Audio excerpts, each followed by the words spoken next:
2008 সালের নির্বাচনের একটা ঘটনা আপনাদেরকে জানাই। 2008 সালে আপনারা জানেন যে বিএনপি মাত্র 30 সিটে জয়লাভ করেছিল, বা আমি যেটাকে বলি 30 সিটে তাদেরকে জয়লাভ করতে দেয়া হয়েছিল।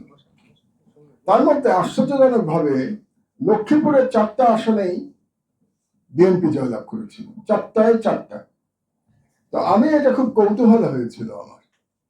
তো একজন সাংবাদিক হিসেবে, পলিটিক্যাল অ্যানালিস্ট, লেখালেখি করি, এটার জন্য আমি জানবার চেষ্টা করেছিলাম যে লক্ষ্মীপুরে কি এমন ঘটনা ঘটেছিল যাতে 4 সিটে বিএনপি জিতল।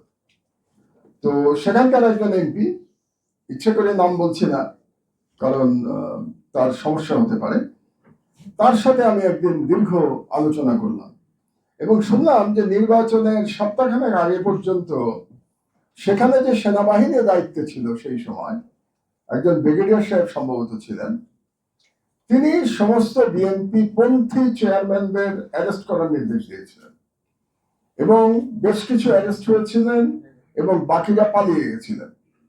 তো তখন এমপি সাহেবরা, মানে যারা নির্বাচন করছিলেন বিএনপির, তারা বুঝতে পারলেন যে এই অবস্থায় নির্বাচন করলে তাদের ভরাডুবি হবে, কারণ ভোটাররা পালিয়ে থাকবেন এবং যারা পোলিং এজেন্ট তাদেরকে পাওয়া যাবে না। সৌভাগ্যবশত একজন এমপির জিওসি যিনি ছিলেন, একজন জিওসির সাথে তার কোনো একটা পারিবারিক সম্পর্ক ছিল।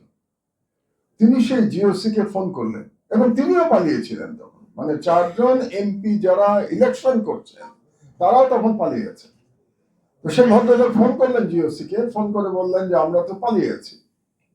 তো তখন সেই জিওসি বললেন ঠিক আছে, আমি কুমিল্লা ক্যান্টনমেন্ট থেকে ডিজিএফআই এর একজন কর্নেলকে পাঠাই সরেজমিনে অবস্থা দেখবার জন্য। তো সেই কর্নেল গিয়ে তাকে ফোন করলেন, ফোন করার পরে সেই ভদ্রলোক বললেন, দেখা করতে বললেন। সেই ভদ্রলোক বললেন আমি দেখা করবো, আমার নিরাপত্তা কোথায়? বলে আপনি চিন্তা করবেন না, আমাকে বলা হয়েছে আপনাদের নিরাপত্তা দেওয়ার জন্য। তো সেই ভদ্রলোক, মানে এমপি যিনি কন্টেস্ট্যান্ট, তিনি বললেন আমাকে যে রাতের বেলা গাছের পিছনে লুকিয়ে তিনি দেখছিলেন যে আসলে নিরাপদ কিনা। আমি অবস্থাটা বোঝাতে চাচ্ছি আপনাদেরকে, যে ইলেকশনের অবস্থাটা এমপি সাহেবরা দেখছেন, যারা ইলেকশন করবেন লুকিয়ে দেখছেন যে ওখানে যাওয়া তার জন্য নিরাপদ কিনা। তারপরে তিনি মনে করলেন যে নিরাপদ, তারপরে তিনি গেলেন এবং সেই কর্নেল সাহেবকে বললেন যে আমাদের এই অবস্থা, আমরা কেউ নির্বাচন করতে পারছি না, সব চেয়ারম্যানরা পালিয়ে গেছে। তো তিনি বললেন আপনি চেয়ারম্যানদের আসতে বলেন। তো চেয়ারম্যানরাও তখন বনে বাজারে পালিয়েছিলেন, বিএনপি পন্থী চেয়ারম্যানরা।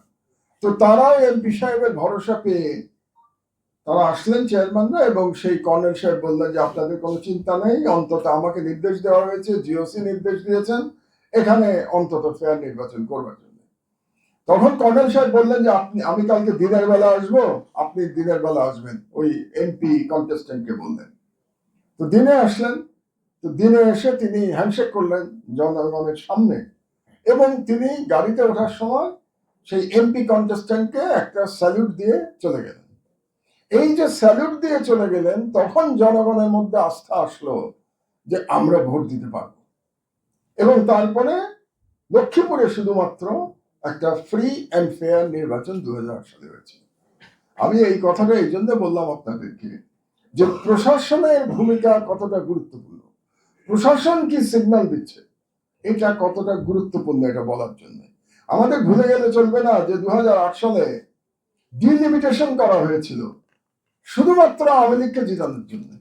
এমন ভাবে ডিলিমিটেশন করা হয়েছিল যাতে করে আওয়ামী লীগ একটু সহজে জিততে পারে। দুর্ভাগ্যবশত সেই সময় ইলেকশন কমিশনে যারা ছিলেন তার মধ্যে একজন কিন্তু বর্তমান সরকারের উপদেষ্টা।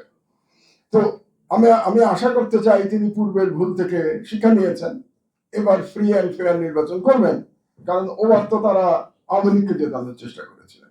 কাজেই আমি কাউকে বলতে শুনে যে ইউনিশ সরকার, অথর্ব, ফখরুদ্দিন